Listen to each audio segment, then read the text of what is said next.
Hey everyone, I hope that you all are well. Listen, did you guys have a good Thanksgiving? I had a really good Thanksgiving. Boy, it's Monday. I feel like I'm dragging. I sound like I'm dragging. But anyway, I hope that your Thanksgiving was good. I wanted to share a few thoughts with you. I don't know what's going on with my phone. And of course, this is going to be unscripted, and so I don't really know how it's going to come out. Hopefully I will not stumble too greatly over my words and that I will make a sense. Again, always I'm so appreciative for those who take time out of their day to listen to my heart. So of course we just are coming out of our Thanksgiving celebration, and my son was here with us. He flew back on yesterday. And, as we were dropping him off at the airport, I'm giving him this hug, and, I just felt so emotional. And I guess I do every time that we say goodbye, but yesterday felt, I don't know, I just felt a lot more emotional. I just squeezed him a lot tighter. And I guess he felt that, and he said, Mom, I'm going to be back in 3 weeks. And I was like, I know, but I'm just going to miss you so much. And I'm sure some of that emotion is tied to just the world that we live in, right? We have these children, we raise them, and then we send them out.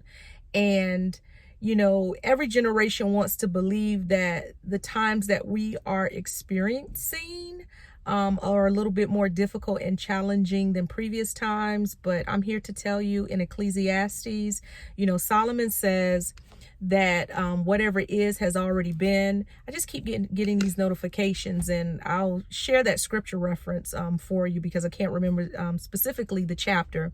But whatever is has already been, right? There's nothing new under the sun. So challenging times have been experienced by each generation that precedes us. And so, I had shared on my Facebook post the 3 young Virginia football players that their lives were taken, literally cut short. And then there were the four students out in Idaho, right? They still have no suspects in that case. Just young lives ended. So there is just this natural angst as a parent that comes from the times that we're living in and the concerns with our kids. And, I've shared previously just how difficult it has been in this transition. Micah, our son, he's our oldest. My husband has an older son, but he's our oldest together. And so he's the first of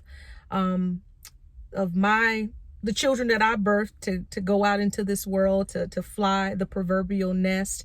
And it's been a really hard adjustment for me. And I'm making this video, one, for solidarity, because I know that I can't be the only one that is struggling or has been struggling or has struggled as their children grow up and move out. I mean, obviously and naturally, that is a blessing, right? Because it means that they've lived, and hopefully that as parents, that they've been equipped with the tools and the necessary know-how to make it in this world and in this life. But it doesn't mean that it's easy. It's not easy for me. Of course, I'm happy to see my son growing and thriving and coming into his own. But this mama's heart, I miss what was, right? I say this, and I'm going to preface this by saying that I'm not sharing this because I'm looking for some admiration or recognition of some sort. I'm just sharing this because this is what it is. I gave completely of myself to all of my children. When I say that I poured everything that I am into them, I absolutely did. And so what that meant for me is that, there was a period that I was a stay-at-home mom. There were many date nights that were missed. There were some friendships that waxed and waned because of the level of my ability to be present, because I was so much more concerned with being present for my kids. Now, a lot of that parenting style came out of the way in which I was raised in that many of you who know my story know that for the first 13 years of my life, I lived with my grandmother. Now, make no mistakes, my mother was very present and active in my life. It's just that she lived in a city that was several hours away. So I did not see her daily, but I saw her as often as I could. And so, when I had children, my sole purpose was to be there as much as humanly possible. That was my desire. And so when I say I emptied myself into the kids, I don't say that with any regrets. I regret no aspect of how I parented them.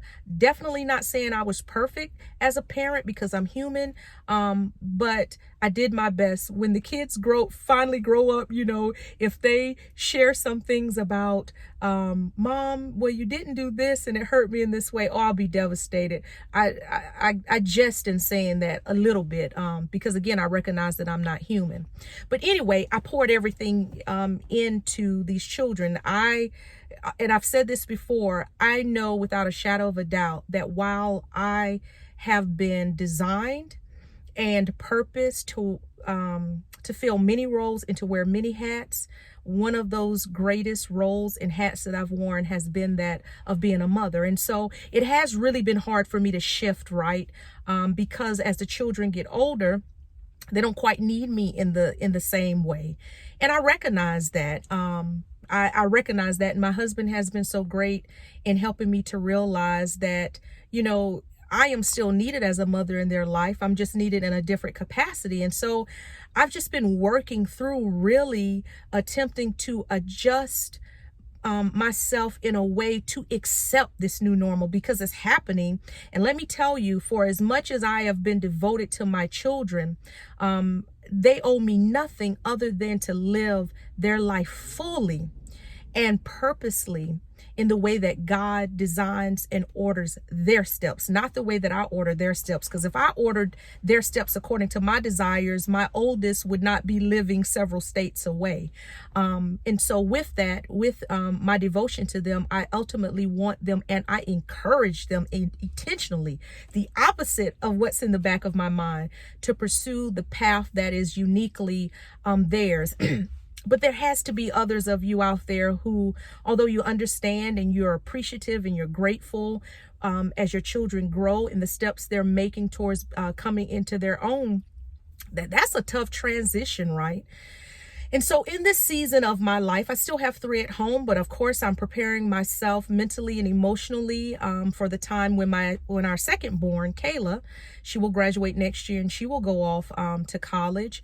And I'm preparing myself as best as I can, because it's still going to be another transition to have another one out from underneath our roof and crafting and living her own life on her own terms. And so as much as I prepare myself for that, it still will be a challenging transition.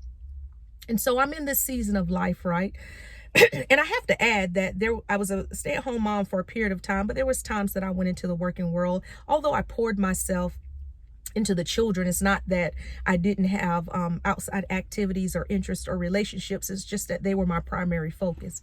And so now I'm in a season, right, of turning the focus to myself in a way that allows me to continue pursuits and craft and build relationships, deepening the relationship even with my husband as we are entering just a different season where we're still raising kids, but the way that looks is a little bit different. And so just being a lot more intentional in that relationships and friendships, and committing myself to doing things that bring me joy and bring me interest. And, it's been a challenge because the kids bring me joy and bring me interest. And so really developing myself outside of that.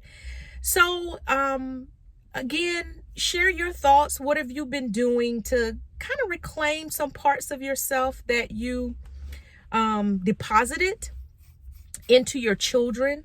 And what are you doing? What are some steps that you're taking to just really re-identify who you are in this new season of life. And if I had to say that the most important thing, that would be it, right?